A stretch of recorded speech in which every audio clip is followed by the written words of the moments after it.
Oikein mukavaa päivän alkua kaikille. Onpas kiva, että tulitte taas katsomaan tätä. Tämä on nyt piirakkajakso. Mutta on nyt muutama ihminen toivonut, että voisinko tehdä piirakoita, kun ovat nähneet, että mulla on ollut niin täällä kotona, kun mä aina välillä teen niitä kotona niitä piirakoita. Ja sen takia nyt sanon vaan pelkät piirakat, koska EUlla on tämmöinen niin sanottu tyyppihyväksyntä ja ne niin sanotut oikeat Karjalan piirakat, niissä on määrätyt kriteerit, minkälaisia ne pitää olla. Ja minä en halua nyt loukata ketään, eli kun minä en ole ensinnäkään, minulla en omaa edes karjalaisia sukujuuria, niin en voi sanoa, että nämä olisi niinku sellaisia, mitä he on niinku tehneet. Mutta minä teen tämmöisiä piirakoita ja mä uskoisin näin, että kuka tahansa kotona nyt tekeekään piirakoita, niin ei se nyt kauhean väärin voi olla, jos tekee jonkinlaisia omanlaisella mallilla ja metodilla. Piirakan tekotapojakin varmaan löytyy yhtä monta kuin tekijöitäkin. Eli mulla on oma tekniikka, millä lailla minä tiedän kyllä, miten monet tekee. Mulla on se oma juttu, millä mä teen. Mä oon nyt tehnyt valmiiksi esimerkiksi eilen illalla jo tein ohraryynipuuroa. Koska ohraryynipuuron keittäminen on niin pitkä prosessi, että se ei olisi onnistunut tänä aamuna. Niin mä olen sen tehnyt jo valmiiksi. Sitten tänä aamuna keitin ihan perunamuussin, perunoita kattilaan ja pilikoin ne sinne. Ja kun oli kiehunut kypsäksi, niin muussasin ja voita sekkaan ja vähän maitoa. Ja se oli siinä ja suolaa. Sitten keitin riispuuroa. Eli riispuurokinhan on perusriispuuro. Eli pikkasen riisiä kattilaan vettä sinne ja kiehutetaan ensin kunnolla, että riisi imeytyy tai se vesi imeytyy riisiin. Toisethan laittaa siihen maidon, siihen riisipuuroon, mutta kun mulla on nyt semmoinen, mä oon nyt jo monta vuotta tehnyt sen riisipuuron sillä lailla, että mä jätän sinne vettä sen verran, että se, niin kuin se neste on siellä kuitenkin, mutta mä lisään sinne yhden purkillisen kermaa, kuohukermaa. Ja sitten siitä tulee hyvin tämmöinen pehmonen ja tosi hyvän makuinen puuro. Ja tietysti sitten lopuksi vielä suolaa. No ne on ne täyteaineet nyt tällä kertaa, mitkä mulla on tässä. Mutta sitten eilen illalla niin tuossa katseltiin jotakin, olikohan Wikipedia vai mikähän se oli, missä oli tästä piirakan teon, että kuinka kauan sitä on niin kuin Suomessakin tehty ja mitä kaikkea sitten siihen alun pitää olla laitettu täytteeksi. Niin siellä on käytetty sitten niin kuin lanttua ja naurista ja tattaria tietenkin. Ja kyllähän sitä nykypäivänäkin käytetään tattaria paljon, ainakin ne, jotka on gluteenittomia, joutuu tekemään sen pohjataikinankin eri lailla. Ja sitten on tattari siinä pääosassa siinä täytteessä. Sitten on käytetty varmaan hirssiä ja jopa sieltä löytyy kai vissiin joku herneversiokin, että on joku hernetahnakin tehty. Minä en tiedä siitä yhtään mitään. No sitten kun on tullut peruna ja ohra Suomeen, että ohraa tietysti ensin ja sitten aikanaan perunaa, niin ne on nyt sitten tullut niinku siihen aika lailla niinku pääosi aikaisemmin. Ja sitten jossain vaiheessa, kun tämä riisi tuli Suomeen ja rupesi yleistyyn perheisiin, niin sittenhän ihmiset on käyttänyt tätä riisiä. Joo, no ne niistä täytteistä. No sitten minä alan tekemään, mä teen nyt tämmöisen hyvin pikkusen taikina, että ei tässä mene koko päivää tämän piirakan tekoon. Mulla on täällä nyt 2 desilitraa kylmää vettä. Eli aivan vaan pelkkää vettä. Sitten minä laitan ruisjauhoja. Ja täytyy sitten aina välillä vähän, kun tekee taikinoita, mitä tahansa taikinaa, niin sitä täytyy sitten kyllä vähän niin kuin kokeillakin, että kaikki jauhot ei ole ihan samanlaisia. Niin sen takia niitä pitää vähän testaillakin sitten. Mutta mä laitan tänne nyt semmoisen noin 3 desilitraa tätä ruisjauhoa.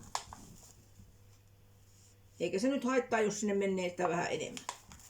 Mutta pääasiassa kuitenkin, että enemmän ruista laitetaan joka tapauksessa kuin vehnää. No siellä oli nyt reilu 3 desiä ruista. Sitten minä pistän tästä vehnäjauhoa sinne. joukkoon, niin pari desiä. Pannaan nyt tuosta yksi ja ei nyt ihan 2 täyttä. Sitten pistetään vähän sinne suolaa. Varmaan ne teelusikka saa mennä. Sitten mä otan puukauhan ja mä yritän saada tän sekaisin tämän taikinan tästä ja katsotaan miltä tämä näyttää.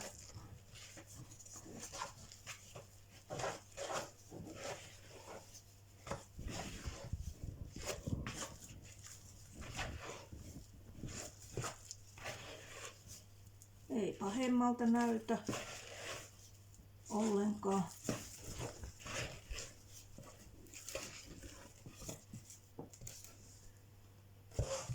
Mutta voisin ehkä inansa panna vähän rukista joukkoon vielä.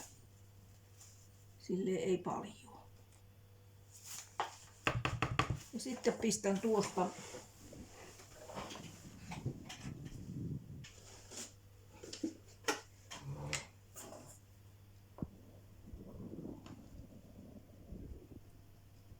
pari teelusikkaa tuota öljyä. Se auttaa sitten sen taikinan niin kuin teossakin. Se on sitten niin kuin apuna siinäkin. Sitten mä vaan vaivaan tämän nyt tämän taikinan tähän. Mä otan nyt tämän kupin tänne sylliin, koska se on helpompaa mulle. Ei tarvitse pitää käsiä niin pystyssä.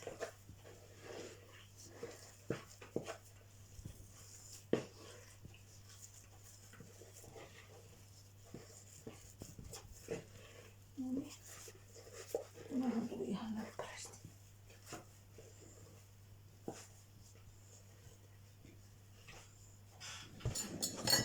Se on nyt tämmönen taikina täällä. Sitten otan kauha pois täältä ja laitoin hetkeksi aikaa tämän taikinan niin sanotusti lepäämään tämän muovi alle. Se saa siellä olla nyt jonkun aikaa. No mulla on nyt tähän pöydälle laitettu oikein runsaasti ruisjauhoa. Sitten mä otan tämän taikinan täältä tähän pöydälle ihan tällaisena klönttinä ensin.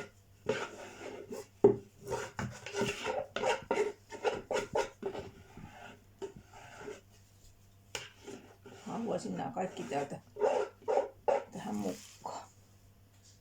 Ja sitten mä teen aina näin, että mä ensin teen tästä tämmösen pötkön tästä taikinasta. Mun mielestä se on helpompi käsitellä tämä homma.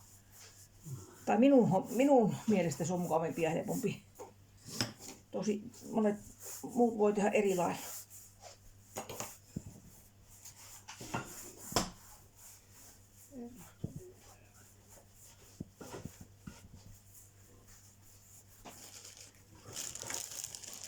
Mä pätkin tämmösiä, yritän aina suurilleen samankokoisia pikkupätkiä tästä niinku pätkiä.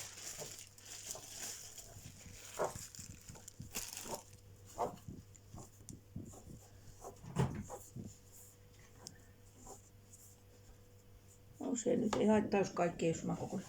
Sitten mä teen niin, että mä panen ne suurimman osan niistä, taikka oikeastaan takaisin tänne kannuun, mistä tämä taikina tehtiin. Ja sitten pistetään siihen päälle tuo muovipussi. Ettei ne mene sitten kuivaksi nämä. Mä tiedän, että suuri osa tekee niin, että ne tekee ensinnäkin näitä kakkaroita, näitä vissiin sanotaan kakkaroiksi. Tekevät näitä nyt semmoisen ison nivaskan ja jättävät niitä pöydälle tälleen niin kuin ruisjauhon kaveriksi, tai ruisjauhoa siellä alla. Tai sitten tekevät jopa niin, että tekevät tämän pulikan, tämä on pulikka. Tämän pulikan kanssa niin, että ne tekee näitä pohjia, kaulia, niin kuin ison kasan. Ja jättää tuohon tietysti pöydälle sitten niin kuin sen, että jauhoa on paljon välissä. Mutta mä en tiedä, mun mielestä mun ei tarvitse tehdä samalla lailla toisten. Mä teen tälleen, että mä teen tämä, mulle kiirettä. Ja mä teen niin kuin yksitellen tämän piirakan. Ei mulla mikään kiire ole. Mä voin tehdä näin. Ja sitten sinä, joka siellä teet muulla tavalla, niin se on ihan oikea tapa sitten sulle. Kaikki tavat on varmaan ihan yhtä oikeita. Tämä on nyt se pohja. Se on tämmönen läpyskä. Ja mitä ohkaisemmaksi se uskaltaa tässä kaulita, niin tietysti se on aina parempi. Mä jätän sen nyt tommoseksi, eikä se ole kyllä minullakaan mikään paksu, että mä en viitti repiä sitä. Tehdäänpäs ihan ekaksi tästä ohrasta. Tämä ensiksi näitä piirakoita. Mun täytyy tunnustaa, että mä en ole tehnyt tästä ohrasta koskaan ennen, niin mulle ei ole nyt tietoa siitä, että olisiko tämä nyt vaatinut kananmunan tänne tai ohran sekkaan sen takia, että kuohuuko tämä nyt uunissa vai ei. No, siellä ei sitä nyt ole, enkä mä sitä nyt sinne laita. Minä nyt teen vaan testin. Ja katsotaan, tarviiko joskus tulevaisuudessa sitten, jos teen lisää ohrapiirakoita, niin tarviiko sinne laittaa sitten se kananmuna. No, nyt me sitten vaan otetaan tämä reunaosasto tähän käsittelyyn. Ja nyt nämä reunat niin kuin tavanomaisesti käännetään tähän päälle. Ja sitten tässä ei ole mitään sen kummempaa, mutta kun ruvetaan vetämään tätä niin kuin tämmöiselle rypylle tätä piirakkaa. Ei tämä nyt varmaan täytä niitä hienoja vaatimuksia, mitkä niin kuin on oikeilla tämmöisillä piirakoilla, mutta aina nämä on tullut syötyä, kun mä oon näitä tehnyt. Sitten panemme ne pellille. Nehän ei nouse yhtään, eli siinä saa sitten olla vieri viereen niitä, kun eihän siinä mitään kohotusainetta ole. Ja sitten mä otan täältä taas seuraava kakkaran ja rupean tekemään toisen piirakan. Ja sitten jos näitä ei ole koskaan aikaisemmin tehnyt, niin kannattaa mun mielestä justiin tehdä tällä tavalla niin kuin ihan hissun kissun, koska mikäs kiire tässä nyt on, ei yhtään mikään. Tekee kaikessa rauhassa, niin tulee sitten semmosia, että saa hyviä piirakoita tehtyä. Aina kannattaa välillä käännellä sitä piirakan pohjakuorta tässä pöydällä sen takia, että jos ei sitä kääntele, niin ja tätä jauhoa pitäisi olla siellä pohjalla sen takia, että muutenhan se tarttuu kiinni ja sitten jos se tarttuu pöytään kiinni ja kaulimeen tai pulikkaan kiinni, niin ei ole kauhean mukavaa. Täällä on hyvä pyöritellä tätä. Että täytyy sanoa sitäkin, joka on keksinyt tämänkin mallin tähän, niin se on ollut kyllä aika nero. Se on just tehnyt oikein ratkaisu. Joo, nyt pannaan tätä puuroa tähän.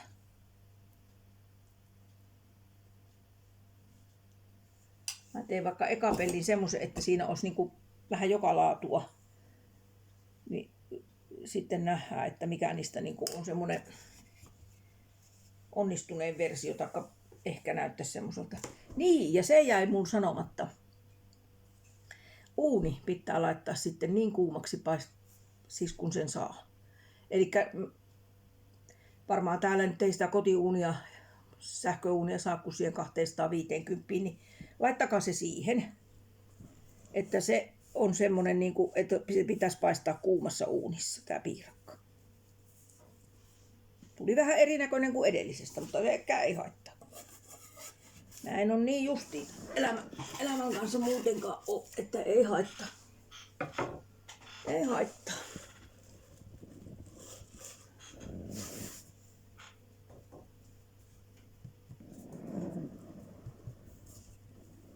Nyt mä aion tehdä tuosta perunasta. Itellä on niin kuin lempparipiirakka on toi perunapiirakka. Ja makuja on kyllä joka lähtö, että sitten on niitä, jotka ihan oikeasti ei millään muotoa halua syödä muuta kuin noita riisipiirakoita. Ja se on heille ihan ok, fine. Ja mun mielestä yhtä fine on se, että haluaa syödä jotain perunapiirakkaa tai jotain muuta piirakkaa. Ei ole yhtään väärää tapaa. Se oli nyt sitten perunapiirakan kuori. Ja otetaanpas muusia.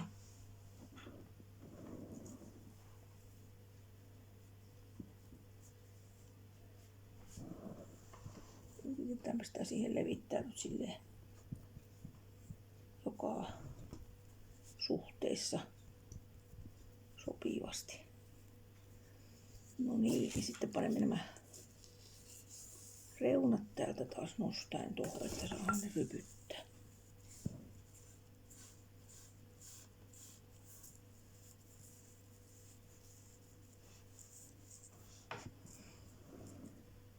No, semmosia tulee kuin emäntäkin. Tehdäänpä sitten riisistä. Mä tuossa äsken mietiskelin, kun mä oon tämän riisipuuron tehnyt, että olisiko tämä nyt vaatinut sen kananmunan tämän riisipuuron joukkoon, että ei se kuohuisi tuolla uunissa. Mutta mä en nyt laittanut. Kokeillaan nyt, menneekö tämä näin. Toivotaan, että ei tapahdu ihan katastrofiakaan siellä nyt sitten. Siellä uunissa.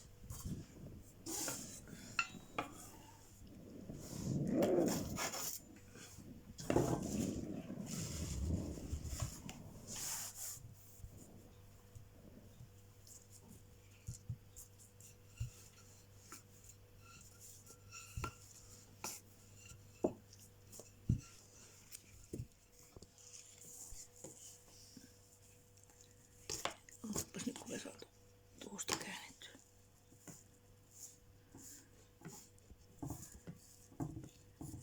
Jotkuthan kääntää tämän piirakan siinä vaiheessa toisinpäin, mutta mä en nyt sitä käännä. Elikkä ihan vaan tuolla lailla.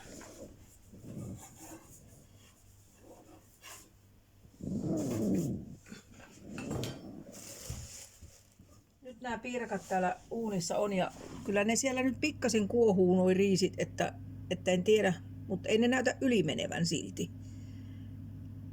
Se on semmonen ehkä joku 10 minuuttia vähän reilu tai siinä paikkeilla. Ei ihan tarkkaan sitä ei voi katsoa, sitä täytyy aina katsoa se piirakka, koska se on valmis. Mutta ohrapiirakat ei näytä yhtään niinku mitenkään pahasti. Riisi nyt siellä vähän kuohuu. Sen tiesinkin. Mulla on täällä nyt sulatettua voita. Jotkuthan tietenkin voitelee sen silleen, että laittaa tänne voijoukkoon joko maitoa toisen osan taikka laittavat vettä. Jotkut tekee niin, että ne vaan ottaa pensseli ja laittaa sen tuohon päälle sen voin. Mutta minä olen tehnyt aina näin, että minä puljautan ne täällä ympäriinsä täällä voissa.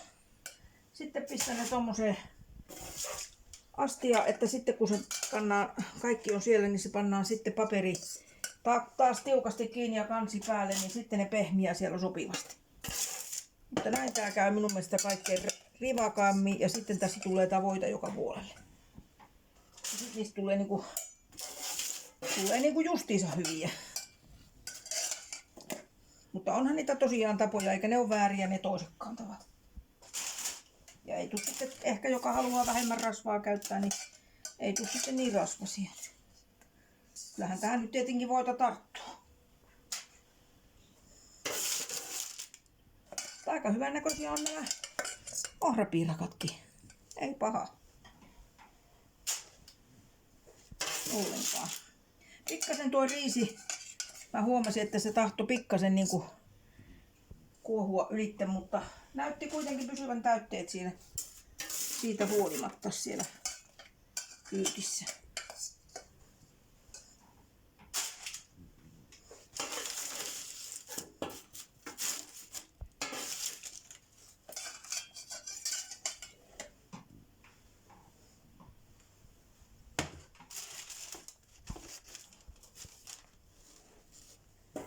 Elikkä tämmösiä. Näistä taitaa tulla aika hyviä. Herkullisia. Tekis mieli varmaan sinunkin maistaa. Mutta laitetaan nää pehmiä. Pannaan kansi ja paperi päälle ja sitten ne saa pehmentyä täällä niin avot.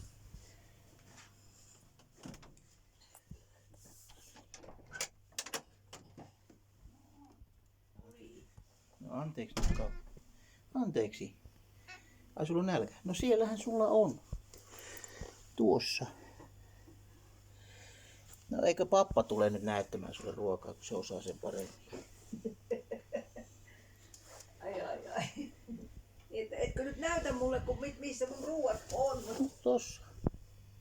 Tossa. Eikö kelpaa? Käy hakee pappa. Mennään hakee pappa. Tule, mennään. Haetaan pappa. Tule. Kyllä me nähdään. Eikö se tuleekin tänne?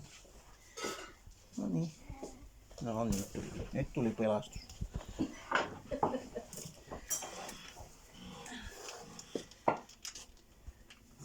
Koska se vanha ottaa pois sieltä, että se ei tykkää syödä sitä vanhaa vissiin.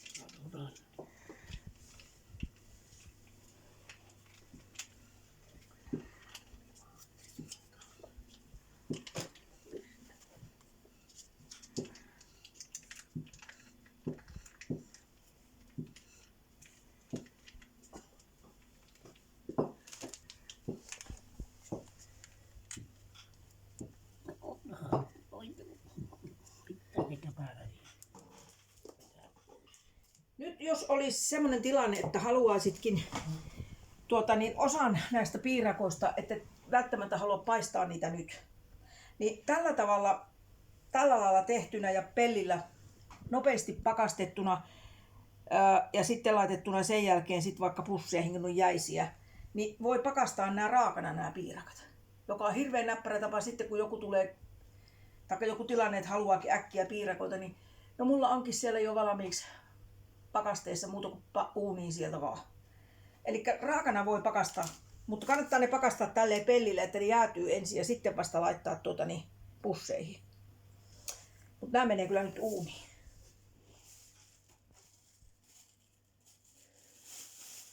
Mulla jäi nyt itsellä tässä 3 sellaista näitä kuoria, täällä on vielä 2 ja sitten tää 1. Niin minä teen niin, että mä pakastan nämä kuoret yksitellen. Panen ne muovin sisälle ja sillain niinku, no nyt tähän voi laittaa toisen sitten päälle ja taas muovia sitten, niin sitten on helppo joskus, kun mulla on nyt esimerkiksi pakkasessa jo olemassa varmaan muistaakseni 5 kuorta. Joku kerta, kun mulla on joku sellainen nopea tilanne, että on pikkasen täytettä, niin mä voin ne sieltä ottaa näppärästi sitten, jää tää kuorentekovaihe tavallaan niin kuin pois. Elikkä ihan näppärä kannattaa tehdä ja tälleen, että jos ei halua nyt kaikkia niitäkään tehdä, niin pistää vaan pakasteeseen ne. Kyllä ne sieltä löytyy. Mä laitan nää nyt loppuun. Tein tähän nyt sitten tämmöisten munavoin tuohon piirakoiden niinku kylkiäiseksi. Tätä nyt ei sen kummemmin niinku alusta lähtien tän tekoon, kun kananmunat nyt keitetään silleen normaalisti ja sitten mä sekoitan siihen. Mulla nyt oli oivariinia, mitä minä siihen laitoin. Ja sitten pikkasen suolaa, ei paljon, niin siinähän se on sitten, ei muuta kuin piirakan päälle ja herkuttelemaan. Tästä tulee ihan mahtavaa. Joo.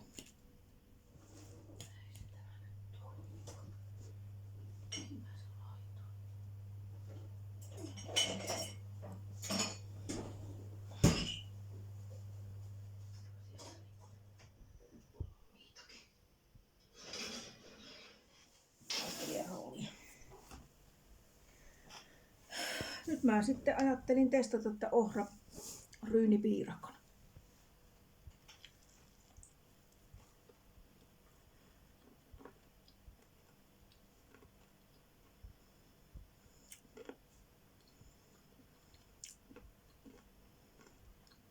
Arvatkaa mitä. Mä narrasin teille, mä oon ottanut vahingossa riisipiirakon.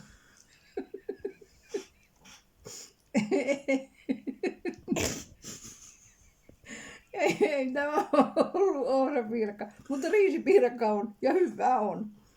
Joo. Näin se voi käydä.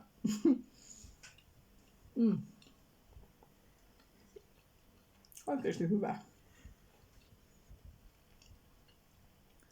Täytyy sitten maistaa vähän myöhemmin sitä ohrapiirakkaa.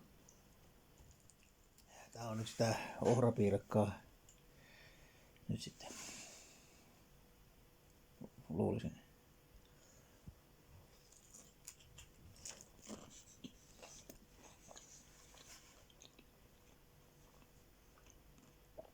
No oikeesti hyvää. Oikeesti. Joo. Kyllä. Äiti on hyvä. No niin, tämä oli nyt meidän piirakka jakso. Ja olipas kiva tehdä erilaisiakin piirakoita. Eli nyt sitten huomattiin, että se ohrapiirakka onkin oikeasti hyvänmakuinen. Kannattaa teidän kokeilla sitä myös samalla lailla niin kuin kaikkia näitä muitakin täytteitä. Ja käy siellä nyt tilailemassa tämä kanava, jos et ole vielä sitä siellä käynyt tilaamassa. Ja sitten kun scrollaat sen koko litanian sieltä loppuun, niin sieltä löytyy kaikkea kivaa muutakin varmaan mitä kannattaa katsella, että pysyhän mukana. Nähdään taas ensi jaksossa sitten jotain muuta. En vielä osaa sanoa, että mikä nyt olisi seuraava aihe, mutta jotain me tehdään. Kaikkea hyvää sulle ja siunausta ja hei hei!